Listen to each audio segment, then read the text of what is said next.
रेतीले रेगिस्तान में गांव वालों का इफ्तारी और सहरी। आपा जल्दी करो, सहरी का वक्त खत्म होने वाला है। बिलाल और अब्बू जान उठ गए हैं। तू खामखा घबराती है हिना, सब तैयार है, बस दादी को आवाज दे दे। बानो दादी गली से गुजरते हुए अपनी छड़ी खटखटाती है। उठो उठो रोजेदारों, सहरी का वक्त गुजर रहा है। उठ जाओ बच्चों, अल्लाह की रहमत का महीना आ गया है। अरे दादी, खुद तो तुम्हारी नींद उड़ गई है, पूरे मोहल्ले को क्यों जगा रही हो? सुबह सुबह क्या चीखना शुरू कर दिया? अरे यार, ये इनका फिर से शुरू हो गया। पूरे 1 महीने तक अब सुबह 4 बजे नींद खराब करेंगे। कोई चैन से सो भी नहीं सकता इस गांव में। क्या हुआ जी, सोने दो ना, कम से कम तुम तो शोर मत मचाओ। खाक सोने दे। ये पड़ोस में रहीम भाई के घर से बर्तनों की खटर पटर आ रही है। इनकी बहुएं पता नहीं सुबह सुबह कौन सा तोप चला रही हैं रसोई में। इनका रमजान शुरू हो गया है, अब हमारी रातों की नींद हराम होगी। वही हिना रसोई की खिड़की से ताने सुनकर चिढ़ते हुए, देख रही हैं आपा, हम तो अपने घर में सहरी बना रहे हैं, इन्हें क्या परेशानी है? रोज रोज के ताने सुनकर तो मेरा रोजा मकरू हो जाएगा। रमजान में गुस्सा नहीं करते मेरी बहन, हमारा काम इबादत करना है, उनकी बातों पर ध्यान मत दे। अल्लाह सब्र करने वालों की साथ है। दादी अंदर आ गई हैं। लाओ भाभी, खाना लगा दो। उठिए उठिए, सहरी का वक्त हो गया है। अरे रमेश और कमला बहू, शांत हो जाओ। सालों से हमारा गांव एक साथ रहता आया है, उनका त्योहार है, थोड़ा बर्दाश्त कर लो। सुबह सुबह कलेश मत करो। सरपंच जी को तो बस पंचायत करनी है, नींद तो हमारी खराब हो रही है ना। सहरी का वक्त खत्म होता है और दिन चढ़ने लगता है। रेगिस्तान में जैसे जैसे सूरज ऊपर आता है, गांव के रोजमर्रा के काम शुरू हो जाते हैं। सुबह 8 बजे गांव का इकलौता सरकारी हैंडपंप सना और हिना अपने सिर पर मटके लिए पानी भर रही हैं। उफ आपा, रोजे में ये हैंडपंप चलाना बड़ा भारी लगता है, गला सूखने लगा है अभी से। बस एक और मत का हिना, तू थक गई है तो मैं चला देती हूँ। तभी सुनीता खाली बाल्टी लेकर भागते हुए आती है, लेकिन अचानक हैंडपंप का हत्था कड़क की आवाज के साथ टूट जाता है। हे भगवान, ये नल कैसे टूट गया? अब पानी कहाँ से लाऊंगी? कल से घर में एक बूंद पानी नहीं है, मेरी गैया प्यास से तड़प रही है। अरे सुनीता, इनका तो मटका भर गया, अब हम क्या रेत फाकेंगे? देख लिया अपना रोजा, सारा पानी तो तुम ही भर ले गई। कमला ताई, नल मशीन है, खराब हो गया तो इसमें हमारा क्या कसूर? सना हिना को चुप कराती है और अपना भरा हुआ मटका सुनीता की बाल्टी में पलट देती है। ताई आप रोइए मत, बेज़बान जानवर का प्यासा रहना ठीक नहीं। ये लीजिए हमारा पानी, हम रोजे से हैं तो क्या, हमारा तो अल्लाह मालिक है। सना बेटी, पर तुम लोग क्या करोगे? धूप बहुत है। अल्लाह बरकत देगा ताई, आप दैया को पानी पिलाइए। चलिए हिना। सना की इस दरिया दिली से सुनीता अवाक रह जाती है और कमला भी शर्म से नजरें झुका लेती है। दिन ढलता है और धूप और भी भयंकर हो जाती है। दिन का समय, कन्हैया की राशन की दुकान, चिलचिलाती धूप और रेगिस्तान की उड़ती रेत। अरे बाप रे, आज तो आसमान से आग बरस रही है। क्यों रहीम भाई, इतनी भयंकर गर्मी में खेत से आ रहे हो? रोजा कैसे रख रहे हो? कन्हैया बाबू, रोजा सिर्फ भूखे प्यासे रहने का नाम नहीं है, खेत का काम भी तो पेट पालने के लिए करना है। अल्लाह हिम्मत दे ही देता है। अरे रहीम चाचा, क्या जरूरत है इतनी गर्मी में खुद को तरपाने की? पानी पी लो। कौन सा ऊपर वाला यहाँ देखने आ रहा है? विकास भाई, बात देखने की नहीं, ईमान की होती है। ये प्यास ही तो हमें गरीबों की भूख प्यास का एहसास कराती है। अरे तुम जानो और तुम्हारा सब्र जाने, मुझे तो शाम के शोर शराबे से भी दिक्कत होती है। इफ्तारी के नाम पर तुम्हारी बहुएं पूरे मोहल्ले में भीड़ लगा लेती हैं। दोपहर 2 बजे रहीम के घर का आंगन सन्नाटा पसरा है और लू चल रही है। चिलचिलाती धूप में रहीम के आंगन में खसखस के पर्दे पड़े हैं, जिन पर फातिमा ने पानी छिड़का है। सना एक पुरानी सिलाई मशीन पर जोया के लिए ईद के कपड़े सिल रही है, जबकि हिना चारपाई पर बैठकर एक बड़े सूप में गेहूं बीन रही है। आपा, सुबह हमने वो पानी सुनीता ताई को दे दिया, अब तो हलक में सच में कांटे चुभ रहे हैं, ऊपर से ये सिलाई मशीन की खटखट, सिर फट रहा है मेरा। सब्र कर मेरी बहन, बस जोया का ये गरारा सिल जाए, अजर भी तो उसी हिसाब से मिलेगा ना। शाम का समय, इफ्तारी से कुछ देर पहले। रहीम के घर का आंगन। शाम होते ही गांव के बच्चे एक साथ खेल रहे हैं। सना और हिना ने चूल्हे पर इफ्तारी तैयार कर ली है। फातिमा और उनकी सहेली शबाना भी मदद कर रही हैं। पूरे आंगन में पकौड़ों और खजूर की खुशबू फैल रही है। फातिमा बहन, तुम्हारी दोनों बहुएं सच में बहुत नेक हैं। दिन भर काम करके भी इफ्तारी में कोई कमी नहीं छोड़ती। जोया, तेरे घर से तो बहुत अच्छी खुशबू आ रही है। क्या बन रहा है? मेरी दोनों भाभियां आज पकौड़े और रूह अफ़ज़ा बना रही हैं। इफ्तार के वक्त मैं तुझे भी दूंगी। पर मेरे पापा तो मना करते हैं तुम्हारे घर जाने से। कहते हैं वहाँ बहुत भीड़ होती है। अरे पिंकी बेटा, बच्चों के लिए कोई पाबंदी नहीं होती। तुम सब आना, हम मिलकर इफ्तारी करेंगे। हाँ हाँ, बुला लो सबको। अपनी इफ्तारी के बहाने हमारे बच्चों का भी धर्म भ्रष्ट कर दो तुम लोग। कमला बहन, बच्चे तो भगवान का रूप होते हैं, आप गलत समझ रही हैं। कुछ दिन बाद रमजान के 15 दिन बीत चुके थे। उस दिन अचानक मौसम बदला और रेगिस्तान में एक भयंकर रेतीला बवंडर उठने लगा। हवा इतनी तेज थी कि सूरज भी रेत में छुप गया। खेत में रमेश और उसका बेटा रोहन अपनी कटी हुई फसल को उड़ने से बचाने की कोशिश कर रहे थे। रोहन, जल्दी कर बेटा, तिरपाल डाल फसल पर, सब उड़ जाएगा। बाबूजी, मुझसे नहीं हो रहा, आंखों के आगे अंधेरा छा रहा है। भयंकर लू, प्यास और आंखों में भरती रेत की वजह से रोहन गश खाकर जमीन पर गिर पड़ता है। उसका मुंह तिरपाल में दब जाता है और झाग निकलने लगता है। रोहन, क्या हुआ बेटा? रोहन, आंखें खोल। अरे कोई है? बचाओ, कोई मेरे बेटे को बचाओ। अरे कोई गाड़ी बुलाओ, आंधी में तो सांस भी नहीं ली जा रही। इसे शहर के अस्पताल ले जाना पड़ेगा। मेरे पास तो पैसे भी नहीं है, मैं क्या करूं? आंधी का शोर चीरते हुए रहीम के घर तक ये चीखें पहुंचती हैं। अब्बूजान, रमेश चाचा के रोहन को कुछ हो गया है आंधी में। हिना, जल्दी से बर्फ ला। क्या हुआ रमेश बाबू? रहीम भाई, लू और आंधी ने मेरे बेटे की जान निकाल दी। शहर ले जाना है पर गाड़ी और पैसे नहीं है। आप फिक्र मत करो चाचा। तारिक भाई, जल्दी से जीप निकाल। अब्बू, आप इन्हें लेकर चलो, मैं रोहन को जीप में डालता हूँ। रेतीली आंधी इतनी तेज थी कि खड़े रहना मुश्किल था, लेकिन रोजे की हालत में भूखे प्यासे तारिक और बिलाल अपनी जान पर खेलकर आंधी के बीच रोहन को अपनी जीप में डालते हैं। सना अपनी पोटली लेकर आती है। अब्बूजान, इसमें हमारी सिलाई के बचाए हुए पैसे हैं। जान से बढ़कर कोई ईद नहीं, आप जल्दी जाइए। शहर का अस्पताल। शाम का समय। तारिक और बिलाल पूरी तरह रेत से सने हुए हैं और हांफ रहे हैं। देखिए, आंधी और हीट स्ट्रोक दोनों ने इसकी हालत बिगाड़ दी थी। रेगिस्तान की रेत फेफड़ों तक पहुंच जाती अगर आप इसे आंधी से खींच कर न लाते। आपको 15,000 रुपए काउंटर पर अभी जमा करवाने होंगे। 15,000? डॉक्टर साहब, मेरी तो फसल भी आंधी में खराब हो गई। डॉक्टर साहब, ये लीजिए 15,000, इलाज में कोई कमी मत छोड़िएगा। रहीम भाई, ये पैसे तो आपकी बहुओं ने अपनी सिलाई बुनाई की मेहनत से ईद के कपड़ों और जेवर के लिए बचाए थे ना? रमेश बाबू, कपड़े तो अगले साल भी आ जाएंगे। मेरी बहुओं ने मुझे ये पैसे दिए हैं।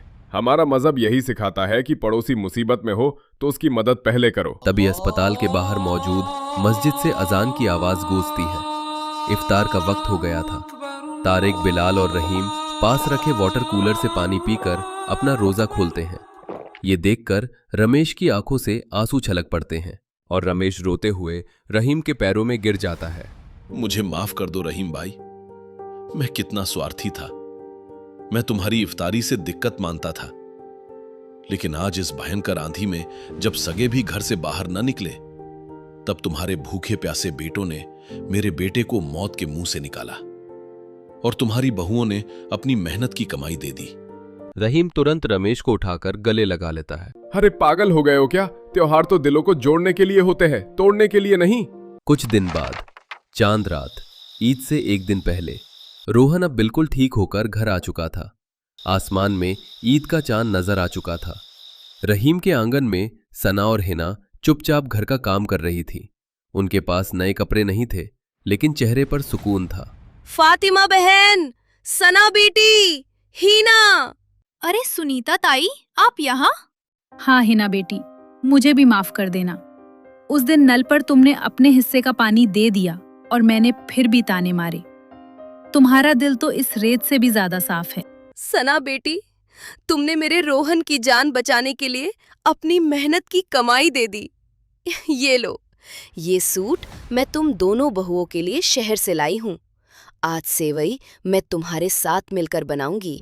ताईजान, इसकी क्या जरूरत थी? आप आ गए, यही हमारी सबसे बड़ी ईदी है। ईद का दिन, गांव का बड़ा आंगन।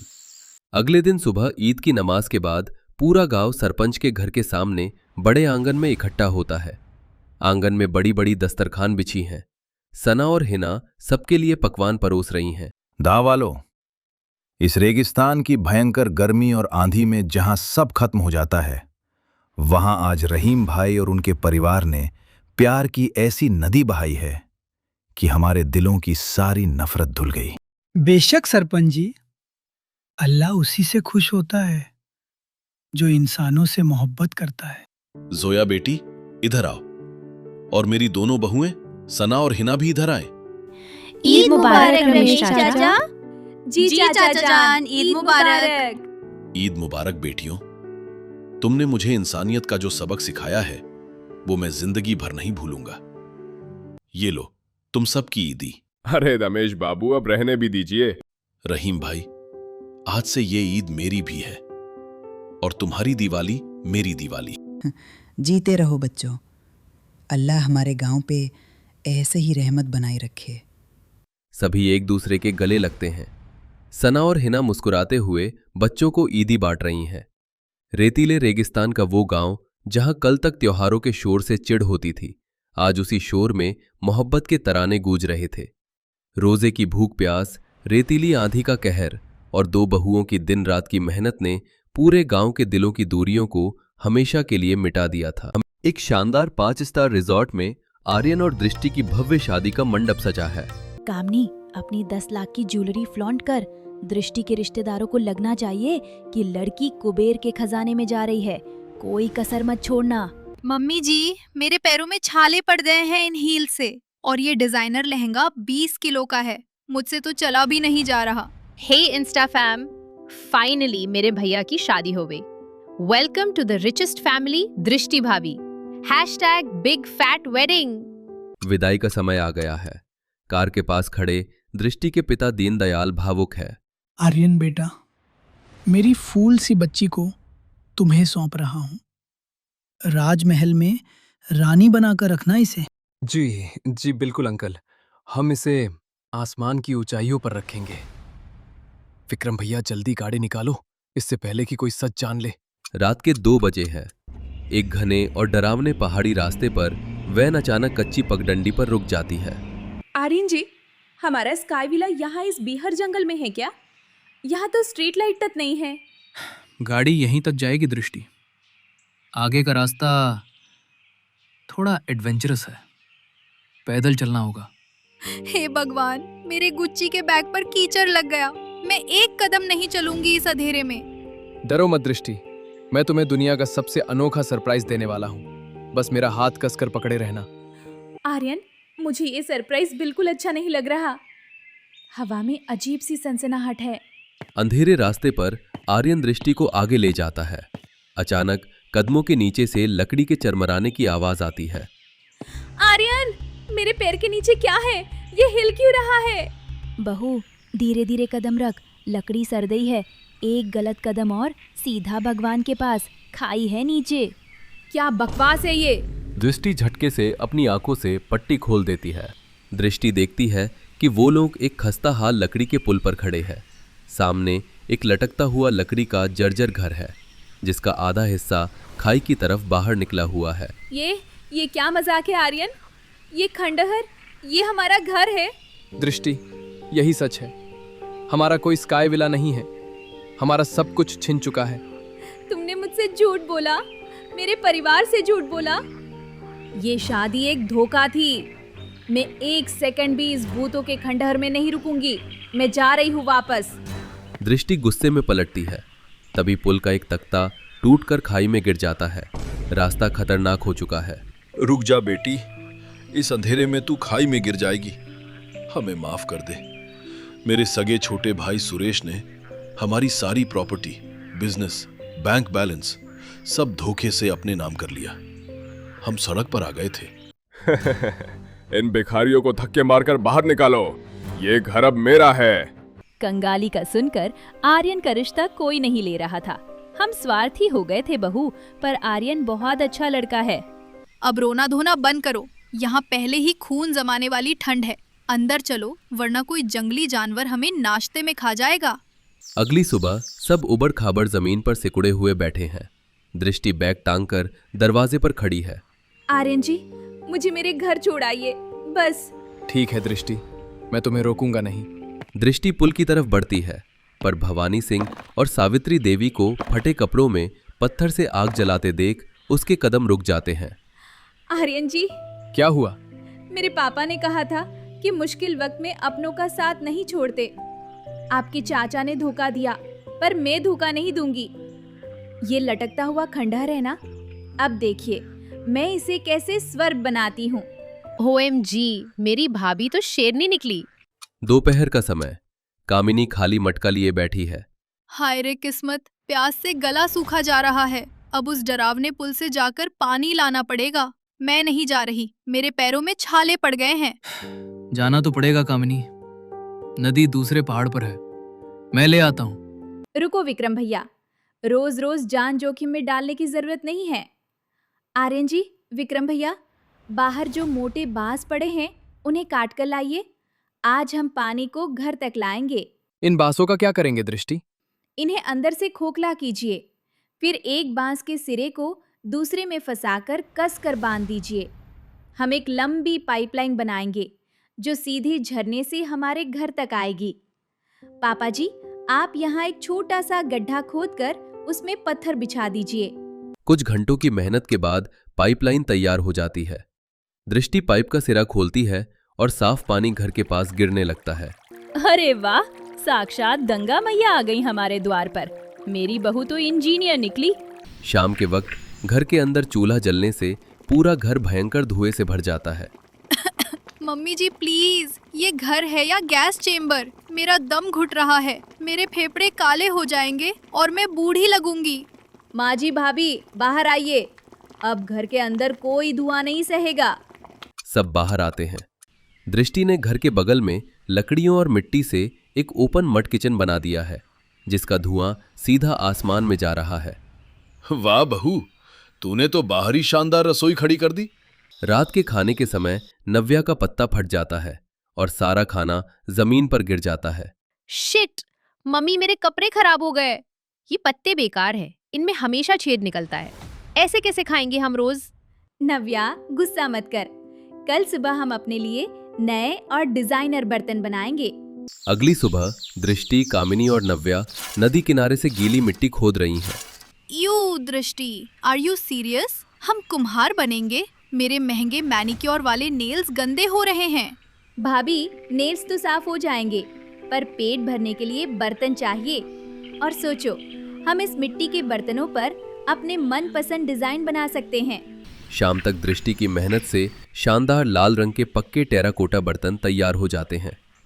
अगले दिन घर के अंदर रस्सियों पर गीले कपड़े टंगे हैं, जिससे घर में सीलन और बदबू आ रही है। माँ जी, ये कपड़े अंदर क्यों सुखाने डाले हैं? क्या करे बहू, बाहर हवा इतनी तेज है कि पिछली बार तेरे ससुर जी का कुर्ता उड़कर खाई में चला गया था। दृष्टि बाहर 2 मजबूत बांस गाड़ती है और उन पर रस्सी बांधती है। फिर वो लकड़ी के छोटे छोटे टुकड़ों को छीलकर शानदार देसी क्लिप्स बनाती है।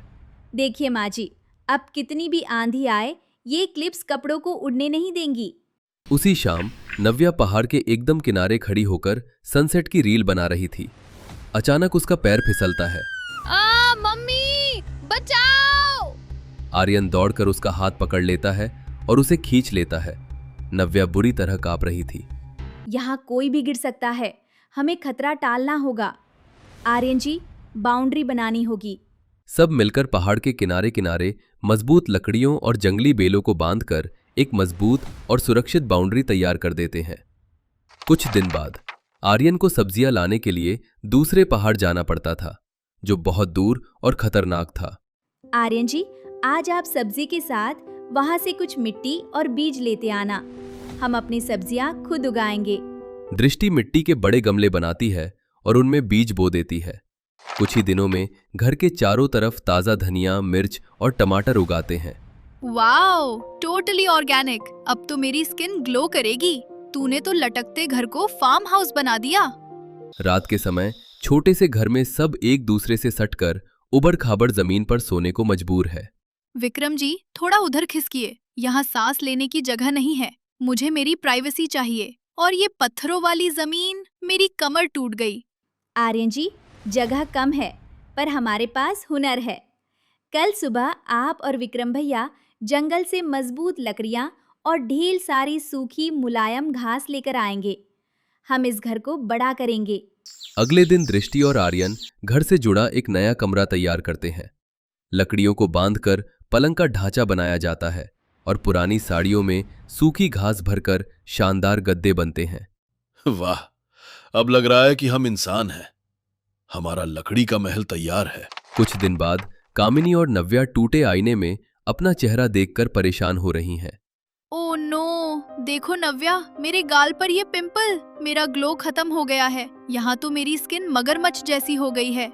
हाँ भाभी, मैं डार्क सर्कल्स देखो। शहर का पार्लर नहीं है तो क्या हुआ भाभी, हमारे पास नेचर का खजाना है। ये क्या है? गोबर? छी। अरे भाभी, ये मुल्तानी मिट्टी, चंदन और जंगली खीरे का रस है। इसे लगाइए, हजारों रुपए वाले फेशियल से भी अच्छा निखार आएगा। मुंह धोने के बाद कामिनी और नव्या की स्किन सच में चमक रही होती है। वाओ दृष्टि, तूने तो घर को ही लैक्मे सैलून बना दिया। शाम के वक्त खाना खाते समय अचानक बाउंड्री की लकड़ियां टूटने की जोर की आवाज आती है। ये कैसी आवाज थी? अंधेरे से एक खूंखार जंगली सुअर लाल आंखें किए सीधा घर की तरफ दौड़ता आ रहा है। बचाओ, ये हमें मार डालेगा, भागो! सब अंदर भागो, जल्दी! नहीं पापा जी, अंदर भागे तो ये अपनी टक्कर से घर तोड़ देगा। आर्यन जी, वो मशाल दीजिए और विक्रम भैया, वो लाल मिर्च की टोकरी लाइए। पागल हो गई हो दृष्टि, पीछे हटो। दृष्टि सुअर के सामने लाल मिर्च फेंककर आग लगा देती है। तीखे धुएं से सुअर दर्द से चिंघाड़ता हुआ जंगल में भाग जाता है। जान चली जाती तुम्हारी, इतना रिस्क क्यों लिया? मैं इस घर की बहू हूँ आर्यन जी, इतनी आसानी से हार नहीं मानूंगी। कल ही इस घर के चारों तरफ कांटेदार झाड़ियों की बाउंड्री बनाएंगे।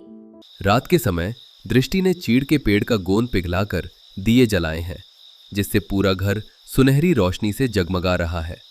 आधी रात को सावित्री देवी के सीने में तेज दर्द उठता है। आर्यन शहर जाकर डॉक्टर माथुर को लेकर आता है। अरे भाई, मैं डॉक्टर हूं, स्पाइडरमैन नहीं। मैं इस लटकते पुल पर एक कदम नहीं रखूंगा। दृष्टि पास आकर अपनी ओढ़नी से डॉक्टर की आंखों पर पट्टी बांधते हुए, डॉक्टर साहब, जो दिखता नहीं उससे डर नहीं लगता। मेरा हाथ पकड़िए, आपको पता भी नहीं चलेगा।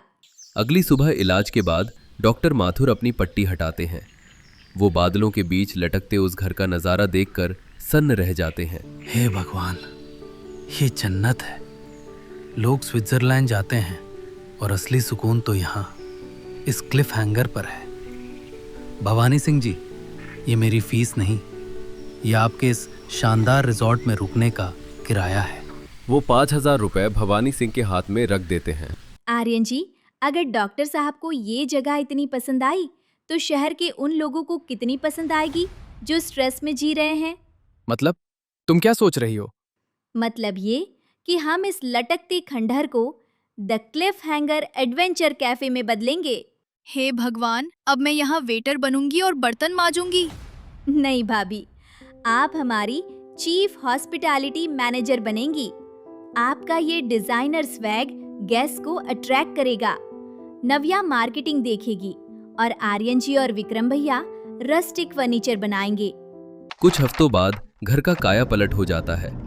दृष्टि की ब्लॉगर सहेलियां वहां आती है। Guys, are you ready for the most dangerous and beautiful cafe in India? Look at the suspension bridge. दृष्टि उन्हें मिट्टी के बर्तनों में शानदार देसी डिशेस सर्व करती है।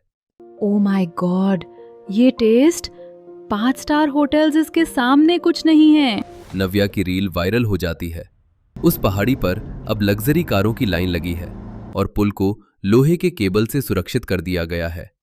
शहर में चाचा सुरेश के आलीशान बंगले पर इनकम टैक्स की रेड पड़ती है और पुलिस उसे हथकड़ी पहनाकर ले जा रही है। साहब मुझे छोड़ दो, मेरे पास कुछ नहीं बचा, मैं बर्बाद हो गया। तभी चाय की टपरी पर लगे टीवी पर न्यूज आती है कि भवानी सिंह का the Cliff hanger cafe tourist की पहली पसंद बन गया है। भैया मैंने सब छीन लिया था, फिर भी वो जीत गए। कैफे के खूबसूरत नजारे के बीच भवानी सिंह गल्ले पर बैठे पैसे गिन रहे हैं। बहू, तूने तो हमारे आंसुओं को मोतियों में बदल दिया। तू बहू नहीं, इस घर की लक्ष्मी है। एक्सक्यूज मी, अब मुझे शहर नहीं जाना। यहाँ मैं किसी बॉलीवुड सेलेब से कम नहीं हूँ। आर्यन जी, अब हमें यहाँ रुकने वाले गेस्ट के लिए ग्लैम्पिंग टेंट्स लगाने होंगे। बिजनेस को इंटरनेशनल जो बनाना है। जो हुक्म मेरी बॉस लेडी। पूरा परिवार एक साथ ठहाके लगाता है। बादलों के बीच लटकता हुआ वो खूबसूरत कैफे दिखाई देता है, जहां अब रोशनी, सक्सेस और जिंदगी